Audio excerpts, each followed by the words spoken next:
गांव के बाहर एक पुराना हवेली नुमा घर था, जहां सुनील और नेहा की नई नई शादी के बाद उन्हें रहने भेजा गया।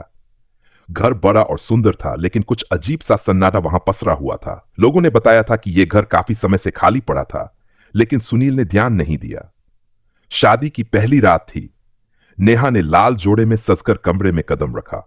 सुनील ने मुस्कुराते हुए कहा, यहां सब कुछ हमारा है, अब तो डरने की कोई बात नहीं।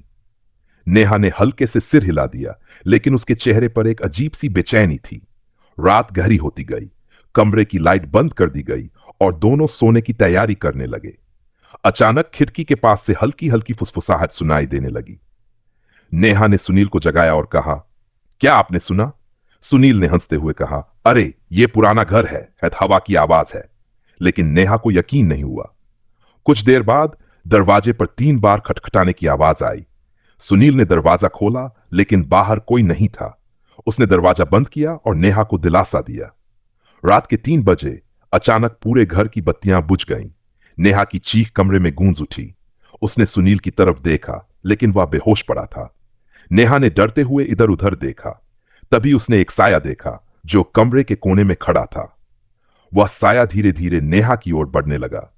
उसकी आंखें खून जैसी लाल थी और उसके चेहरे पर एक अजीब सी मुस्कान थी। नेहा ने जोर से चीख मारी और बेहोश हो गई। सुबह जब नेहा की आंख खुली तो वह घर के आंगन में थी। सुनील वहां नहीं था। घर के दरवाजे पर खून से लिखा हुआ था, यहां शादीशुदा जोड़ों का स्वागत है, लेकिन केवल एक बचता है। वहां के बुजुर्गों से पता चला कि यह घर श्रापित था। जो भी यहां पहली रात गुजारता, उनमें से एक की आत्मा उस घर का हिस्सा बन जाती। नेहा ने वह गांव उसी समय छोड़ दिया, लेकिन सुनील का कोई सुराग आज तक नहीं मिला। नेहा उस श्रापित हवेली से बाहर तो निकल आई थी, लेकिन वह सुनील को खो देने के गम और डरावने अनुभव से उबर नहीं पा रही थी। हर रात उसे सुनील की आवाज सुनाई देती, जैसे वह उसे पुकार रहा हो। नई शुरुआत या फिर अंत की ओर। नेहा ने शहर में एक नया जीवन शुरू करने की कोशिश की। उसने एक नया फ्लैट लिया और अपने माता पिता के पास जाकर कुछ दिन शांति से बिताने की योजना बनाई। लेकिन जब भी वह अकेली होती, उसे लगता कि कोई उसके आसपास है। एक रात जब नेहा फ्लैट में अकेली थी, तभी अचानक उसके फोन पर एक अनजान नंबर से कॉल आया। नेहा, मुझे बचा लो, यह सुनील की आवाज थी। नेहा ने डरते हुए फोन काट दिया, लेकिन अगले ही पल वही कॉल दोबारा आया। इस बार आवाज और भी दर्दनाक थी। नेहा, मैं उस घर में फंसा हुआ हूं, मुझे वहां से निकालो। नेहा ने हिम्मत जुटाई और तय किया कि वह उस श्रापित हवेली में वापस जाएगी। उसने गांव के पुजारी से मदद मांगी। पुजारी ने उसे चेतावनी दी कि वहां जाना खतरनाक होगा। लेकिन नेहा ने कहा, अगर सुनील वहां है तो मैं उसे अकेला नहीं छोड़ सकती। हवेली की ओर वापसी। नेहा और पुजारी रात के वक्त हवेली पहुंचे। हवेली के बाहर का माहौल पहले से भी ज्यादा डरावना लग रहा था। जैसे ही वे अंदर गए, दरवाजा खुद बंद हो गया। पुजारी ने मंत्रोच्चार शुरू किया और तभी एक डरावनी हंसी पूरे घर में गूंज उठी। तुम फिर वापस आ गई नेहा, एक महिला की भयानक आवाज सुनाई दी। वह आवाज हवेली की दीवारों से आती हुई महसूस हो रही थी। नेहा ने देखा कि सुनील कमरे के कोने में जंजीरों में बंधा हुआ था। उसकी आंखें पीली हो चुकी थी और उसका चेहरा बिल्कुल सफेद। नेहा, मत आओ, यह तुम्हें भी मार देगा, सुनील ने चीखते हुए कहा। पुजारी ने एक पवित्र माला नेहा को दी और कहा, इस माला को पकड़कर सुनील तक जाओ, लेकिन ध्यान रखना, तुम्हें किसी भी तरह से डरना नहीं है। डर तुम्हारे और सुनील के लिए मौत बन सकता है। नेहा ने हिम्मत करके माला पकड़ी और सुनील की तरफ बढ़ने लगी। तभी चारों तरफ से छायाएं निकलकर नेहा को घेरने लगीं। वे उसे रोकने की कोशिश कर रही थी, लेकिन नेहा ने माला को और जोर से पकड़ लिया और मंत्र दोहराने लगी। भूतिया रहस्य का खुलासा। जैसे ही नेहा सुनील तक पहुंची, हवेली की जमीन जोर जोर से कांपने लगी। पुजारी ने कहा, यह घर एक श्राप के कारण बंधन में है। यहां एक समय पर एक परिवार को जिंदा जला दिया गया था। उनकी आत्माएं इस घर में फंसी हुई हैं और हर नए शादीशुदा जोड़े से बदला लेती हैं। नेहा ने माला सुनील के गले में डाल दी। अचानक एक तेज चीख सुनाई दी और घर की सारी छायाएं गायब हो गई। सुनील की जंजीरें खुल गई और वह बेहोश होकर गिर पड़ा। अंत या फिर शुरुआत। नेहा और सुनील जैसे तैसे वहां से बाहर निकले, लेकिन जब उन्होंने मुड़कर देखा तो हवेली की खिड़की में वही लाल आंखें उन्हें देख रही थीं, नेहा ने ठान लिया कि वह इस श्राप को खत्म करने के लिए सच्चाई का पता लगाएगी, लेकिन क्या वह इस रहस्य को सुलझा पाएगी या फिर यह डरावनी कहानी एक नए मोड़ पर खत्म होगी। नेहा का श्राप खत्म करने का संकल्प। हवेली से वापस आने के बाद और सुनील को कुछ दिनों तक शांति मिली, लेकिन वह शांति सिर्फ दिखावटी थी। रात के समय सुनील अजीब अजीब हरकतें करने लगा। कभी उसे खिड़की के बाहर कोई साया नजर आता, तो कभी वह नींद में बड़बड़ाने लगता, वो हमें नहीं छोड़ेगी, ये सब खत्म नहीं हुआ। नेहा समझ गई कि हवेली की बुरी आत्माएं अब भी उन्हें नहीं छोड़ रही हैं। उसने उसी गांव के बुजुर्गों और पुजारी से सलाह ली। वहां उसे पता चला कि हवेली का श्राप एक भयानक त्रासदी से जुड़ा हुआ है। हवेली का अतीत। सालों पहले उस हवेली में रहने वाला एक अमीर जमींदार अपनी पत्नी रमिला के साथ खुशहाल जीवन जी रहा था, लेकिन जमींदार का लालच बढ़ता गया। उसने अपने ही नौकरों को मारकर उनकी संपत्ति हड़प ली। यह बात जब गांव वालों को पता चली, तो उन्होंने गुस्से में आकर जमींदार और उसकी पत्नी को हवेली में जिंदा जला दिया। मरते समय रमिला ने श्राप दिया था, जो भी इस हवेली में शादी के बाद कदम रखेगा उसकी जिंदगी तबाह हो जाएगी। तभी से हर शादीशुदा जोड़ा हवेली में आकर इस श्राप का शिकार बनता रहा। नेहा की आखिरी कोशिश। नेहा ने फैसला किया कि वह इस श्राप को खत्म करेगी। पुजारी ने बताया कि हवेली के तहखाने में जमींदार और उसकी पत्नी की राख रखी गई है। अगर वह राख को गंगा में प्रवाहित कर दे तो आत्माएं मुक्त हो सकती हैं। नेहा और सुनील ने रात के समय तहखाने में जाने का फैसला किया, लेकिन यह इतना आसान नहीं था। जैसे ही वे हवेली में पहुंचे, पूरा घर भयानक चीखों और खून से लथपथ छायाओं से भर गया। नेहा ने देखा कि रमिला की आत्मा उसके सामने प्रकट हुई। उसकी लाल जलती आंखें और डरावना चेहरा देख नेहा के पैरों तले जमीन खिसक गई। रमिला ने चिल्लाते हुए कहा, तुम्हें लगता है कि तुम मुझे रोक सकोगी? यह श्राप कभी खत्म नहीं होगा। पुजारी ने मंत्र पढ़ते हुए नेहा को हिम्मत दी। नेहा ने रमिला की राख को गंगा जल से सींचा और उसे उठाकर हवेली से बाहर भागने लगी। अंतिम टकराव। जैसे ही नेहा और सुनील हवेली के दरवाजे के पास पहुंचे, पूरा घर हिलने लगा।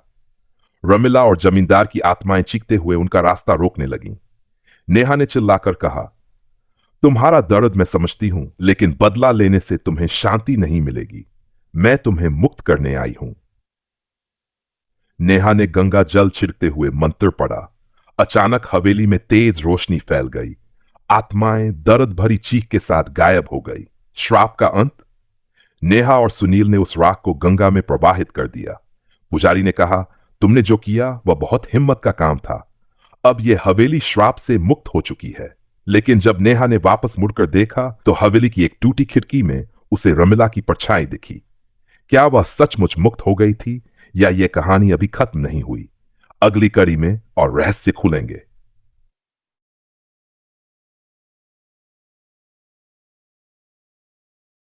ऐश श्राप का दूसरा पहलू। नेहा और सुनील ने गंगा में राख प्रवाहित कर दी थी और अब उन्हें लगा कि उनकी जिंदगी फिर से सामान्य हो जाएगी। लेकिन जो उन्होंने सोचा था वह सिर्फ एक भ्रम था। राख के प्रवाहित होने के अगले दिन से ही नेहा को अजीब घटनाओं का सामना करना शुरू हो गया। हर रात उसे अपने कमरे में किसी के चलने की आवाजें सुनाई देती। कभी कभी सुनील भी अजीब हरकतें करता, जैसे किसी और के काबू में हो। रहस्यमयी किताब। एक दिन नेहा को हवेली से लाई गई एक पुरानी किताब अपने सामान में मिली। उसने इसे कभी नहीं उठाया था, लेकिन यह उनके साथ कैसे आ गई? उस किताब के पहले पन्ने पर खून से लिखा था, यह सिर्फ शुरुआत है। रमिला को मुक्त करने से तुम्हें सजा मिलेगी। अब तुम्हारा वक्त खत्म हो रहा है। नेहा ने पुजारी से संपर्क किया। पुजारी ने किताब को देखते ही डरते हुए कहा, यह कोई साधारण किताब नहीं है, यह जादुई है और रमिला ने इसे अपनी आत्मा को हमेशा के लिए जीवित रखने के लिए बनाया है। अगर इसे नष्ट नहीं किया गया तो वह फिर से वापस आएगी। हवेली की ओर वापसी। पुजारी ने बताया कि किताब को नष्ट करने के लिए नेहा और सुनील को दोबारा हवेली में जाना होगा। हवेली का वह तहखाना अब भी रहस्यों से भरा है।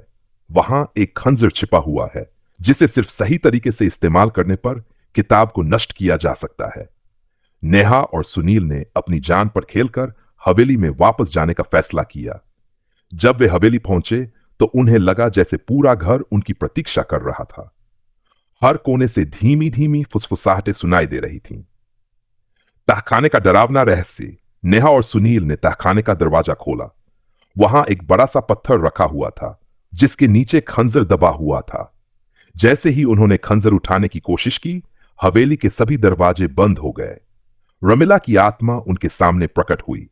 उसने जोर से चिल्लाते हुए कहा, तुम मुझे खत्म नहीं कर सकते। इस किताब में मेरी आत्मा बसी है। अगर तुमने इसे नष्ट करने की कोशिश की तो मैं तुम्हारी आत्माओं को भी इसमें कैद कर लूंगी। नेहा ने अपनी हिम्मत जुटाई और खंजर को उठाया। उसने किताब को नष्ट करने की कोशिश की, लेकिन हर बार जब वह खंजर को किताब के पास ले जाती, कोई अदृश्य शक्ति उसे पीछे धकेल देती। आखिरी उपाय। पुजारी ने नेहा से कहा कि किताब को नष्ट करने के लिए रमिला की आत्मा को अपनी सच्चाई स्वीकार करनी होगी। नेहा ने रमिला की ओर देखकर कहा, तुम्हारा दर्द समझती हूं, लेकिन इस दुनिया को और लोगों को नुकसान पहुंचाकर तुम्हें कुछ हासिल नहीं होगा। तुम जितना चाहो मुझे मारने की कोशिश कर सकती हो, लेकिन मैं तुम्हें और मासूमों को नुकसान नहीं पहुंचाने दूंगी। नेहा की इस बात ने रमिला को रोक दिया। उसने रोते हुए कहा, मैं बदले की आग में फंस गई थी, अब मैं मुक्त होना चाहती हूं। नेहा ने खंजर से किताब को नष्ट कर दिया। किताब जलकर राख हो गई और रमिला की आत्मा रोशनी में बदलकर गायब हो गई। अंत या नई शुरुआत। हवेली से बाहर निकलते समय नेहा और सुनील ने राहत की सांस ली, लेकिन जब उन्होंने अपने फ्लैट में कदम रखा तो दरवाजे के पीछे खून से लिखा मिला, तुमने रमिला को मुक्त कर दिया, लेकिन जमींदार की आत्मा अब भी आजाद है।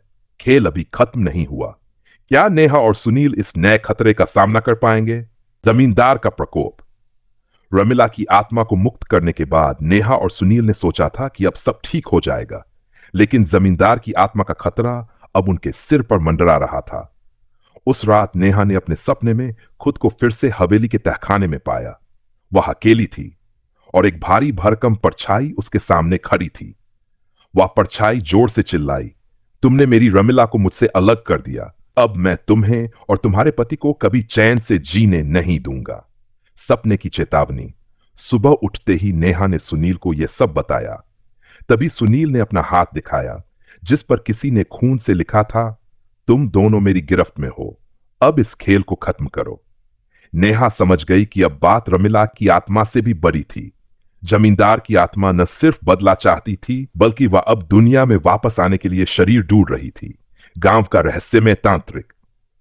पुजारी ने नेहा और सुनील को गांव के एक पुराने तांत्रिक के पास भेजा जो जमींदार के श्राप और उसकी शक्तियों के बारे में जानता था।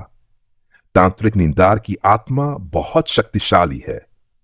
उसे सिर्फ उसकी अपनी हथेली पर बना निशान खत्म करके रोका जा सकता है, लेकिन वह निशान अब भी हवेली के तहखाने में छिपा हुआ है। नेहा और सुनील को एक बार फिर उस श्रापित हवेली में वापस जाना था। तांत्रिक ने उन्हें एक मंत्र और विशेष ताबीज दिया जो जमींदार की आत्मा से उन्हें कुछ समय के लिए बचा सकता था। हवेली में आखिरी मुकाबला। नेहा और सुनील रात के वक्त हवेली पहुंचे। इस बार हवेली पहले से भी ज्यादा डरावनी लग रही थी। हर कोने से फुसफुसाहट और चीखें आ रही थीं। जैसे ही वे तहखाने में पहुंचे, पूरा कमरा धुएं से भर गया। जमींदार की आत्मा उनके सामने प्रकट हुई। तुम दोनों कितने हिम्मती हो कि बार बार मेरे पास लौट कर आते हो। इस बार तुम यहां से जिंदा नहीं जा पाओगे। नेहा ने ताबीज पकड़ते हुए कहा, तुम्हें हमेशा के लिए खत्म करना ही होगा। तुम्हारा यह खेल अब खत्म होगा। जमींदार ने गुस्से में हवेली की दीवारों को हिलाना शुरू कर दिया। अचानक तहखाने की जमीन टूटने लगी और नेहा ने देखा कि नीचे एक बड़ा खून से सना पत्थर पड़ा हुआ था। तांत्रिक ने बताया था कि यही वह जगह है जहां जमींदार की ताकत छिपी है।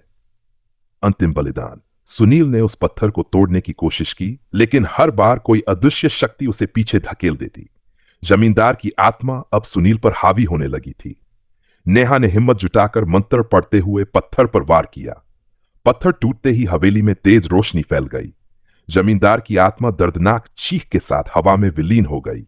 लेकिन जैसे ही सब शांत हुआ, नेहा ने देखा कि सुनील बेहोश पड़ा है। तांत्रिक ने कहा, जमींदार की आत्मा ने जाते जाते सुनील की जिंदगी का हिस्सा छीन लिया है। उसे बचाने के लिए तुम्हें कुछ और करना होगा। नया मोड़। नेहा ने सुनील को बचाने का संकल्प लिया, लेकिन क्या वह इस नई चुनौती का सामना कर पाएगी, या यह अंत सुनील के लिए हमेशा के लिए काला साबित होगा?